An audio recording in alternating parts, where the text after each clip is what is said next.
বন্ধুরা, আপনি কি জানেন আগামী দিনে বিশ্বের ক্ষমতা কার হাতে থাকবে? তেল বা অস্ত্রের হাতে নয়, বরং সেই দেশের হাতে থাকবে যার দখলে থাকবে কয়েক মিলিমিটারের একটি ছোট সিলিকন চিপ।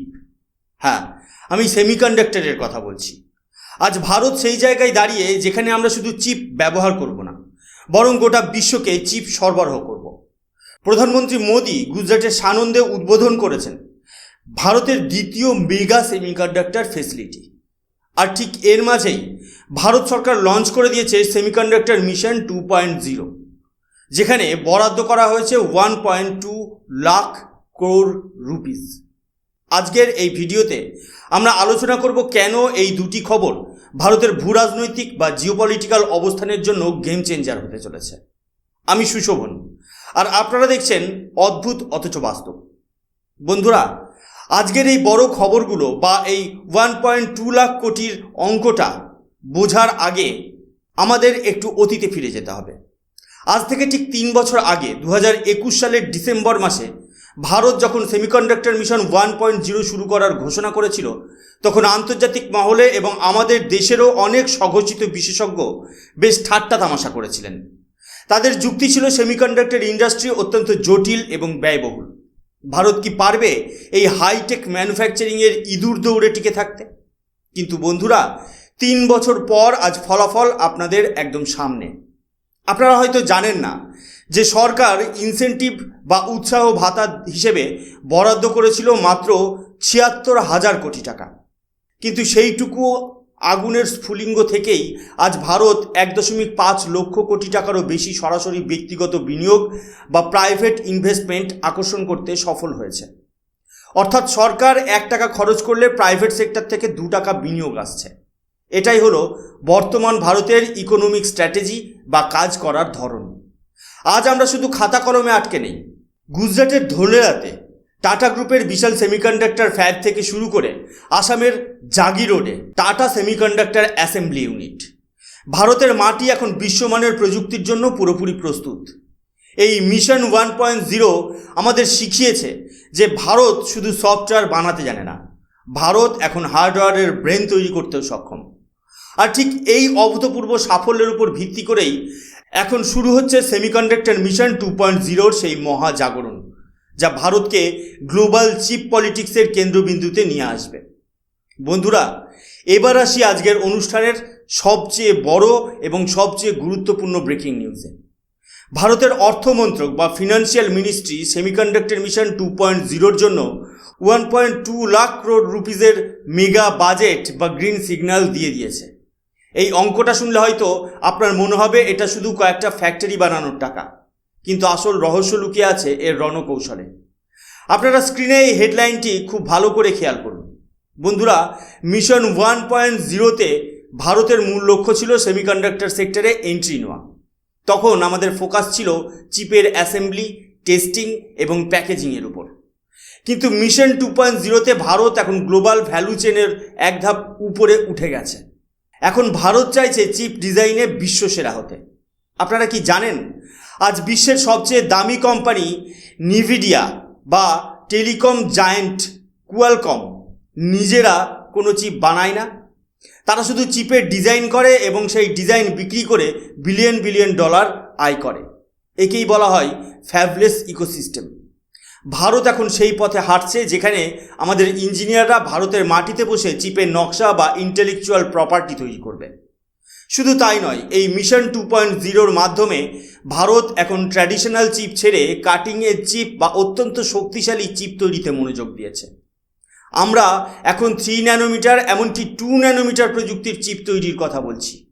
এই পর্যায়ে চিপ তৈরিতে যে পরিমাণ প্রিসিশন ইঞ্জিনিয়ারিং বা সূক্ষ্ম কারুকার্যের প্রয়োজন হয় তা বর্তমানে পৃথিবীর কেবল হাতে গোনা 2টি দেশ করতে পারে, তাইওয়ানের TSMC এবং দক্ষিণ কোরিয়ার স্যামসাং।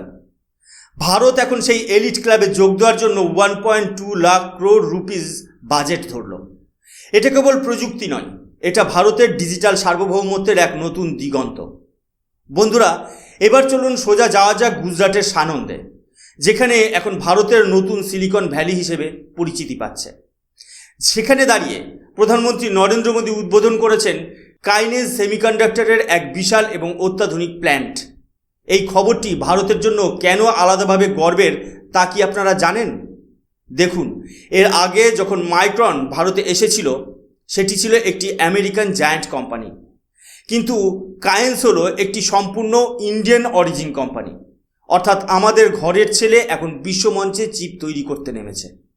বন্ধুরা, আপনারা স্ক্রিনে এই আর্টিকেলের হেডলাইন এবং নিচের সাব হেডিংগুলোর দিকে তাকালে চমকে যাবেন।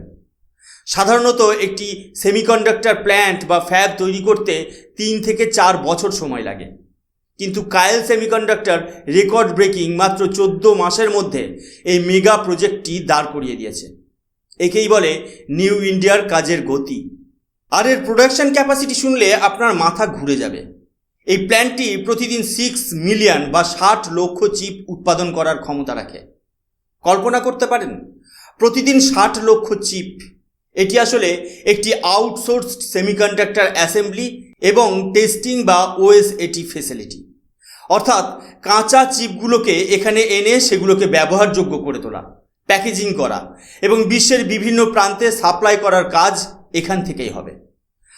আপনার পকেটে থাকা স্মার্টফোন থেকে শুরু করে ভারতের গর্ব তেজস যুদ্ধ বিমান, সব কিছুর হৃদয় বা ব্রেন হিসেবে পরিচিত এই চিপগুলো এখন তৈরি হবে সানন্দের মাটিতে। এটা ভারতের ডিপ টেক ক্যাপাসিটি বিল্ডিংয়ের এক জ্বলন্ত উদাহরণ। আমরা আর শুধু বিদেশের প্রযুক্তির উপর নির্ভর করছি না, বরং বিশ্বকে বলছি India is ready to lead. এখন প্রশ্ন হলো, সারা বিশ্ব কেন হঠাৎ করে ভারতের এই চিপ মিশনের দিকে এত কৌতূহল নিয়ে তাকিয়ে আছে? এর একমাত্র এবং অকাট্য উত্তর হলো জিওপলিটিক্স বা ভূ রাজনীতি।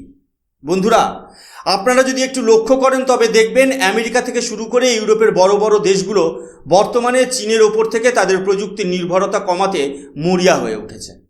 এই স্ট্র্যাটেজিকে সারা বিশ্বে বলা হচ্ছে চায়না +1 স্ট্র্যাটেজি। কিন্তু সমস্যাটা হলো, শুধু কারখানা চীন থেকে সরিয়ে নিলেই তো কাজ শেষ হয় না। সেই কারখানা চালানোর জন্য তো প্রাণভোমরা বা সেমিকন্ডাক্টর চিপ লাগবে। আর যদি কোনো কারণে তাইওয়ানের উপর চীন আক্রমণ করে বা তাইওয়ান প্রণালীতে যুদ্ধ শুরু হয়, তবে এক লহমায় গোটা বিশ্বের টেকনোলজি ইন্ডাস্ট্রি স্তব্ধ হয়ে যাবে। স্মার্টফোন থেকে গাড়ি, ফ্রিজ থেকে সুপার কম্পিউটার, সব কিছুর উৎপাদন বন্ধ হয়ে যাবে। ঠিক এই চরম অনিশ্চয়তার মুহূর্তে ভারত নিজেকে বিশ্বের সামনে একটি নির্ভরযোগ্য বিকল্প বা রিলায়েবল অল্টারনেটিভ হিসেবে তুলে ধরছে। আমরা বিশ্বকে শুধু সস্তা শ্রমিক দিচ্ছি না, আমরা দিচ্ছি ডেমোক্রেসি, স্টেবিলিটি এবং একটি নিরাপদ গ্লোবাল সাপ্লাই চেনের গ্যারেন্টি। আরেকটি অদ্ভুত অথচ বাস্তব ঘটনা আপনাদের লক্ষ্য করতে বলবো। ভারতের ভেতরে এখন একটি স্বাস্থ্যকর প্রতিযোগিতা শুরু হয়েছে। আগে রাজ্যগুলো শুধু রাস্তা বা স্কুল বানানোর প্রতিযোগিতা করত, কিন্তু এখন উত্তরপ্রদেশ, উড়িষ্যা এবং গুজরাটের মতো রাজ্যগুলো একে অপরের সাথে পাল্লা দিচ্ছে, নিজেদের স্বতন্ত্র সেমিকন্ডাক্টর পলিসি নিয়ে আসছে। উড়িষ্যা তো এক ধাপ এগিয়ে গিয়ে চিপ ডিজাইনিংয়ের জন্য আলাদা ইনসেন্টিভ দিচ্ছে। এটাকে আমরা ভারতের ইন্টারনাল ফেডারেলিজম বা অভ্যন্তরীণ যুক্তরাষ্ট্রীয় কাঠামোর এক অত্যন্ত ইতিবাচক দিক বলতে পারি। যখন ভারতের রাজ্যগুলো একে অপরের সাথে প্রযুক্তিগত উন্নতির লড়াইয়ে নামবে, তখন ভারতের এই সিলিকন বিপ্লব আটকানো কারোর সাধ্য নেই। তবু বন্ধুরা, মুদ্রার উল্টো পিঠটাও আমাদের দেখা দরকার। এই সেমিকন্ডাক্টর বিপ্লবের পথটা কি ভারতের জন্য খুব মসৃণ? উত্তরটা হলো একেবারেই না। আমাদের সামনে হিমালয়ের মতো উঁচু কিছু চ্যালেঞ্জ বা ক্রিটিক্যাল চ্যালেঞ্জ দাঁড়িয়ে আছে। প্রথম এবং প্রধান বাধা হলো, এটি একটি চরম ক্যাপিটাল ইনভেস্টিভ সেক্টর। আজ ভারত সরকার যে 1.2 লাখ crore রুপিস মিশনের কথা বলছে, তা শুনতে বিশাল মনে হলেও গ্লোবাল সেমিকন্ডাক্টর ইন্ডাস্ট্রির মানদণ্ডে এটি সাগরের এক ফোঁটা জলের মতো। উদাহরণস্বরূপ, একটিমাত্র অত্যাধুনিক ফ্যাব বা চিপ তৈরির কারখানা করতেই কয়েক সময় 1 থেকে 2 লক্ষ কোটি টাকা খরচ হয়ে যায়। তাই আগামী কয়েক দশকে ভারতকে আরও কয়েক বিলিয়ন ডলারের বিনিয়োগের রাস্তা প্রশস্ত করতে হবে। দ্বিতীয় এবং সম্ভবত সবচেয়ে বড় চ্যালেঞ্জ হলো আমাদের ট্যালেন্ট পুল বা দক্ষ জনশক্তি। সেমিকন্ডাক্টর চিপ তৈরি করা কোনো সাধারণ মেকানিক্যাল কাজ নয়। এটি পরমাণু স্তরের সূক্ষ্ম কাজ বা অ্যাটমিক লেভেল প্রিসিশনের বিষয়। আমাদের হাজার হাজার ইঞ্জিনিয়ারকে এই জটিল প্রযুক্তিতে বিশ্বমানের দক্ষ করে তুলতে হবে। যদিও সরকার ইতিবাচক পদক্ষেপ হিসেবে ভারতের 500-র বেশি ইউনিভার্সিটিতে বিশেষ চিপ ডিজাইনিং কোর্স বা ট্রেনিং শুরু করার ব্লু প্রিন্ট তৈরি করেছে, কিন্তু রাতারাতি দক্ষ কর্মী তৈরি করা সম্ভব নয়। অবশেষে আমাদের মানতেই হবে যে প্রযুক্তির দৌড়ে আমরা এখনও আমেরিকা, তাইওয়ান বা দক্ষিণ কোরিয়ার তুলনায় কয়েক দশক পিছিয়ে আছি। এই দেশগুলো গত 40-50 বছর ধরে এই ইকোসিস্টেম তৈরি করেছে। আমাদের এই টেকনোলজি গ্যাপ বা প্রযুক্তির ব্যবধান ঘোচাতে শুধু আবেগ দিয়ে কাজ হবে না, প্রয়োজন হবে কঠোর পরিশ্রম এবং দীর্ঘমেয়াদী রাজনৈতিক স্থিতিশীলতা। চীন আজ যেখানে পৌঁছেছে সেখানে পৌঁছাতে তাদেরও অনেক ঘাম ঝরাতে হয়েছে।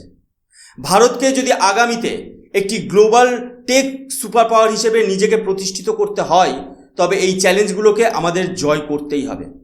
এটি কোনো 100 মিটারের স্প্রিন্ট নয়, এটি একটি দীর্ঘ ম্যারাথন। পরিশেষে এটাই বলবো, ভারত আজ আর কোনো অনুন্নত দেশ নয়, আমরা এখন ডেভেলপড ইকোনমি হওয়ার দৌড়ে সামিল হয়েছি। মিশন 2.0 কেবল কিছু ফ্যাক্টরি নিয়ে আসা লড়াই নয়, এটা ভারতের আত্মমর্যাদা এবং প্রযুক্তিগত স্বাধীনতার লড়াই। আজ আমরা যা দেখছি তা হয়তো কয়েক বছর আগে ভাবা অসম্ভব ছিল, কিন্তু আজ ভারত এই অসম্ভবকেই সম্ভব করেছে। আপনাদের কি মনে হয়, ভারত কি 2030 সালের মধ্যে বিশ্বের প্রথম 3টি সেমিকন্ডাক্টর ম্যানুফ্যাকচারিং দেশের তালিকায় ঢুকতে পারবে? কমেন্ট করে অবশ্যই জানান। ভিডিওটি ভালো লাগলে লাইক করুন এবং শেয়ার করুন, যাতে সবাই ভারতের এই অভাবনীয় অগ্রগতির কথা জানতে পারে। আমি সুশোভন, দেখা হচ্ছে পরের ভিডিওতে। জয় হিন্দ, বন্দে মাতরম, ভারত মাতা কি জয়।